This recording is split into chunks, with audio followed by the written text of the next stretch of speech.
Hello friends, good morning Odisha. आज सकाळ बहुत गुड़े गुरुत्वपूर्ण खबर आसी जो खबर गुड़ी को आपण मैंने जानवा निहाती दरकार। तेज आसतु जाने कौन से गुरुत्वपूर्ण खबर गुड़िक। तेज ता पूर्व आपन को अनुरोध अटे जदि आपन को वीडियोटी भल लगे आपन लाइक करने सहित वीडियो को अधिक अधिक शेयर करेंगे। यह सहित यह लेटेस्ट खबर सबको जानापी आम चैनल को सब्सक्राइब करूँ। तेज आसतु आरंभ करवा आज खबर अभियान। प्रथम बड़ खबरटी होउछि आसिला अनलक 5 गाइडलाइन अक्टोबर 15 खोलिब सिनेमा हॉल और स्विमिंग पूल मनोरंजन पार्क मध्य खोलिबा को मिलिला अनुमति। स्कूल खोलिबा नै अक्टोबर 15 तारिख पर राज्य सरकार नेबे निष्पत्ति। गतकाली केंद्र सरकार अनलक 5 गाइडलाइन जारी करिसंते। यह अक्टोबर 1 तारिख रु अक्टोबर 31 तारिख पर्यंत लागू रहिबो। तेबे एथिरे सरकार आउ केतक कटकणा को कोहल करिसंते। केंद्र गृह मंत्रालय पक्षरु जारी एही सब गाइडलाइन अनुसार आसंता अक्टोबर 15 तारिख रु सारा देश में सिनेमा हॉल खोलिबो। तेबे कंटेनमेंट जोन मध्य आसुथिबा सिनेमा हॉल गुड़िक बंद रहिबो। तेबे अन्य पक्षरे वाणिज्यिक प्रदर्शनी गुड़िक आयोजन को मध्य अनुमति दिया जायछि। तेणु एथिलागि केंद्र वाणिज्य मंत्रालय एसओपी जारी करिबो। सेहिपरि क्रीड़ाविद अभ्यास पई उद्दिष्ट स्विमिंग पूल मध्य खोला रहिबो। तेणु एथिपई केंद्र क्रीड़ा मंत्रालय पक्षरु एसओपी जारी कराजिबो। मनोरंजन पार्क और समान धरणर पार्क गुड़िक मध्य खोलिबाकू अनुमति दिया जायछि। एथिलागि स्वास्थ्य मंत्रालय एसओपी जारी करिबो। तेबे अन्य पक्षरे स्कूल कॉलेज और शिक्षानुष्ठान खोलिबा संपर्क में निष्पत्ति नेबा लागि राज्य सरकार मानकू अक्टोबर 15 तारिख पर स्वाधीनता दिया जायछि। अक्टोबर 15 तारिख रु धीरे धीरे स्कूल खोलिबा नै राज्य सरकार पदक्षेप नेबे। तेबे देशर आंतर्जातीय विमान यात्रा को अनुमति दिया जाय नाही। ते परवर्ती खबरटी होछि कोविड नियम उल्लंघनकारी होई जांतु सावधान। एणिकी खिलापकारी दंड गणिबे लाख टंका किंबा 2 वर्ष जेल दंड।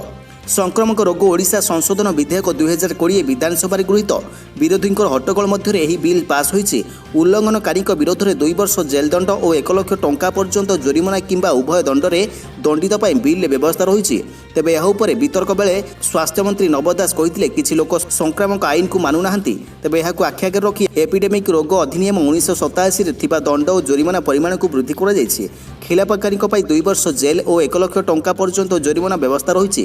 तेबे यहाकू उभय कांग्रेस और बीजेपी विरोध करथिले। जोरिमाना राशि को कम करबा पई सेमाने दाबी मध्य करथिले। ते परवर्ती खबरटी होछि ठकेई जोगु बैंक अकाउंट रु टंका कटिथिले 10 दिन भितर मिलिजिबो सब अर्थ राशि उपाय कहिला आरपीआई। वर्तमान जुग सह ताल देई लोक माने मध्य आगकू बढ़ुछंती। आगरु लोके हाथ को हाथ टंका देई किणा बिका करुथा बेले एबे डिजिटल पेमेंट करुछंती। अधिकांश कारबार एबे डिजिटल पेमेंट माध्यम रे हेउची।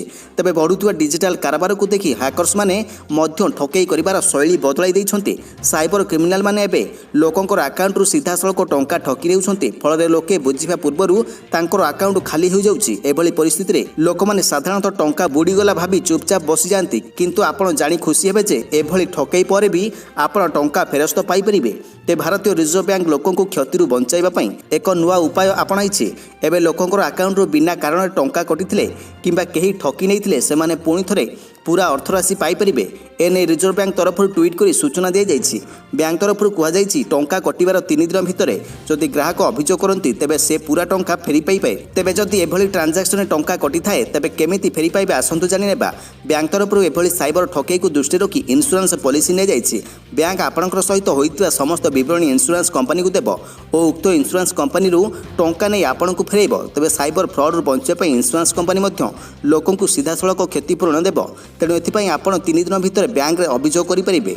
अभियोग करिवार 10 दिन भितर आपणक अकाउंट को संपूर्ण टंका आसीजिवो। तेबे निर्धारित समय पर अभियोग कले ग्राहकन को 25,000 पर्यंत क्षति सहिबाकू पड़ी पारे। ते परवर्ती खबरटी होछि आसुछि बड़ वर्षा 5 दिन बरसिबो। जिलापाल मानकू सतर्क कराइले एसआरसी।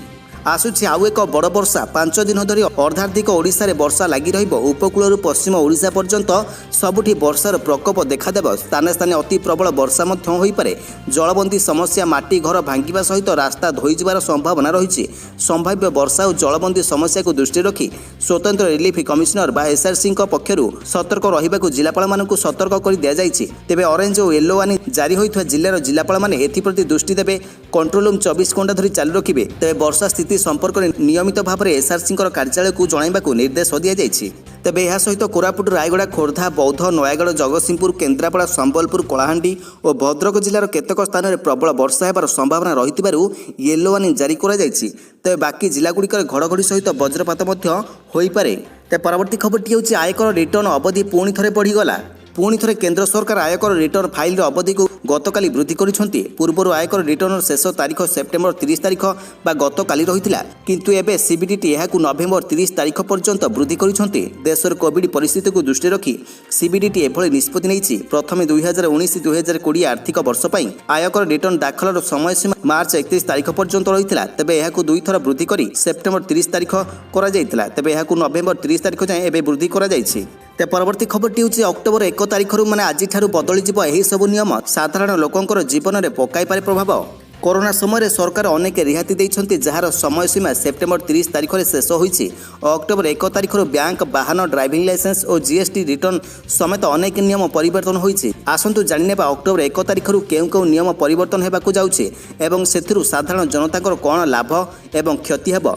तेबे एसबीआई ऋण टंकार सुध दर को रेपो रेट सहित जोड़ा जाउछि। तेबे एथिरु ग्राहकों को 0.30% जाए सस्ता दर रे घर और गाड़ी ऋण मिल परिबो। तेबे एसबीआई मेट्रो सहर मानकर भी सर्वनिम्न बालांस सीमा 5000 कम करी 3000 करबाकू जाउछि। तेबे सहर मानकर सर्वनिम्न बालांस न रखिले शुल्क देबाकू हेबो। तेबे यह सहित सारा देश में ड्राइविंग लाइसेंस, वाहन पंजीकरण प्रमाणपत्र, रंग, डिजाइन और सुरक्षा फीचर एका भली हेबो। स्मार्ट ड्राइविंग लाइसेंस और एसआरसी माइक्रोचिप क्यूआर कोड रहिबो। एहा फल पुराना रेकर्ड लुचाई हेबो नाही। क्यूआर कोड रीड करने को ट्रैफिक पुलिस को हैंडी ट्रैकिंग डिवाइस दियाजिबो। ड्राइविंग समय डीएलओ आरसी पाखरे रखिबा आवश्यक नाही। 5 कोटी अधिक टर्नओवर थिबा व्यवसायी मानक पई जीएसटी रिटर्न फॉर्म बदली जिवो। तेबे एबानकु अनिवार्य भाव में जीएसटी एनएक्स 1 फॉर्म भरिबाकू पड़िबो।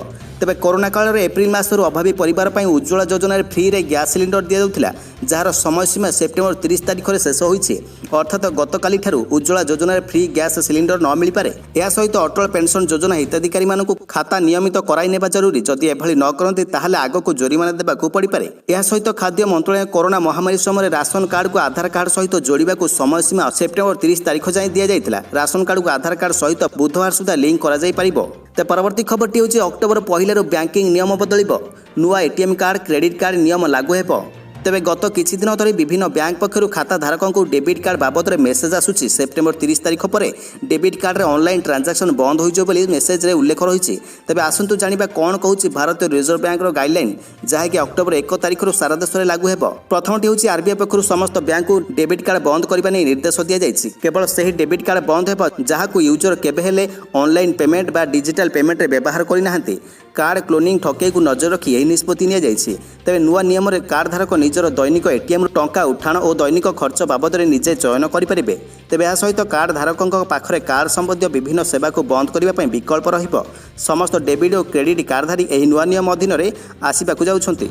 ते परवर्ती खबरटी होछि अक्टोबर रे भी शनिवार बंद रहिबो सबु सरकारी ऑफिस। राज्य में कोरोना संक्रमण मामला वृद्धि पाउथ बेले राज्य सरकार समस्त ऑफिस अक्टोबर मासर सबु शनिवार बंद रहिबो। एहा सहित भुवनेश्वर कटक रे थिबा राज्य सरकार समस्त ऑफिस रे सर्वाधिक 50% कर्मचारी को नहीं काम करने को कहुଯାଇଛି। गतकाली साधारण प्रशासन विभाग पक्षर अक्टोबर मासरे सरकारी ऑफिस किभଳି चलिबो से नहीं गाइडलाइन जारी करा जायछि। एही गाइडलाइन अनुसार भुवनेश्वर कटक रे थिबा विभागीय दफ्तर और मुख्य ऑफिस रे प्रथम श्रेणी वर्गर ऑफिसर मानकु मिसाई सर्वाधिक 50% कर्मचारी कार्य करिवे। ऑफिस कार्य जेभଳି प्रभावित न से नहीं सुनिश्चित करने को कहुଯାଇଛି। तेबे ऑफिस को केउ कर्मचारी आसिबे ताहा विभागीय मुख्य बा सचिव निर्धारण करिवे। ते परवर्ती खबरटी होछि गाड़ी कागजपत्र ड्राइविंग लाइसेंस धरी बुलिबा झमेला हला शेष। गाड़ी चलाइबा बेले ड्राइविंग लाइसेंस अन्य डॉक्यूमेंट साथी धरी बुलिबार आवश्यकता नाही। आसंता काली ठारू डिजिटल लॉकर रे रहितिबा एही प्रमाणपत्र वैध हेबो बोली विवेचित हेबो एवं एहाकु जांच बेले ड्राइवर बा गाड़ी मालिक देखाई परिबे। केंद्र सड़क परिवहन और राजपथ मंत्रालय केंद्रीय मोटरयान नियम 1999 रे करा जायतिबा संशोधन अनुसार गाड़ी चलाइबा समय ड्राइविंग लाइसेंस, पंजीकरण प्रमाणपत्र, बीमा एवं निर्गमन प्रमाणपत्र बहन करिबार कौनसी आवश्यकता नहीं। सूचना एवं प्रजुक्ति विद्या अधिनियम 2020 अनुसार जदि एही डॉक्यूमेंट को डिजी लॉकर अकाउंट रे किंबा एम परिवहन रे रखा जाय परिबो, एही डॉक्यूमेंट गुड़िक मूल दलिल सहित समान विवेचित हेबो। ते परवर्ती खबरटी होछि एही दुई राज्य रे पुणी थरे बढ़ीगला अक्टोबर 31 तारीख पर्यंत लॉकडाउन। कोरोना भाइरस प्रकोप को नजर रखी महाराष्ट्र और तमिलनाडु रे लॉकडाउन अवधि को 31 अक्टोबर पर्यंत वृद्धि करा जायछि। महाराष्ट्र सरकार अक्टोबर 5 तारीख होटेल, फूड कोर्ट और रेस्टोरेंट गुड़ी को 50% क्षमता सहित खोलिबा को अनुमति देइछन्ति। तबे सही भली डब्बावाला को लोकल ट्रेन जीवा लगी अनुमति दिया जायछि। पुणे अंचल रे लोकल ट्रेन चलाचल को मध्य अनुमति मिलिछि। ତାମିଲନାଡୁ ସରକାର ଲକଡାଉନ ପ୍ରତିବନ୍ଧକକୁ କଡ଼ାକଡ଼ି କରି ଏହାକୁ ଅକ୍ଟୋବର 31 ତାରିଖ ପର୍ଯ୍ୟନ୍ତ ବଢ଼ାଇ ଦେଇଛନ୍ତି। ଦଶମରୁ ଦ୍ୱାଦଶ ଶ୍ରେଣୀ ପର୍ଯ୍ୟନ୍ତ ଛାତ୍ରଛାତ୍ରୀଙ୍କୁ ଶିକ୍ଷକମାନଙ୍କ ମାର୍ଗଦର୍ଶନ ପାଇଁ ଅକ୍ଟୋବର 1ରୁ ସ୍ୱେଚ୍ଛାକୃତ ଭାବରେ ବିଦ୍ୟାଳୟକୁ ଯିବାକୁ ଦିଆଯାଇଥିବା ପୂର୍ବ ଅନୁମତି ଉପରେ ରୋକ ଲଗାଯାଇଛି। ତେବେ ଅଭିଭାବକଙ୍କର ବିରୋଧ ପରେ ତାମିଲନାଡୁ ସରକାର ଏହି ନିଷ୍ପତ୍ତି ନେଇଛନ୍ତି। ତେବେ ଏହା ଥିଲା ଆଜି ସକାଳର କିଛି ବଡ଼ ଗୁରୁତ୍ୱପୂର୍ଣ୍ଣ ଖବର ଗୁଡ଼ିକ। ତେବେ ଏହିଭଳି ଲାଟେଷ୍ଟ ଖବର ସବୁକୁ ଆପଣ ଜାଣିବା ପାଇଁ ଆମର ଚ୍ୟାନେଲକୁ ସବସ୍କ୍ରାଇବ୍ କରିବା ସହିତ ଭିଡ଼ିଓକୁ ଅଧିକରୁ ଅଧିକ ସେୟାର କରନ୍ତୁ। ଧନ୍ୟବାଦ।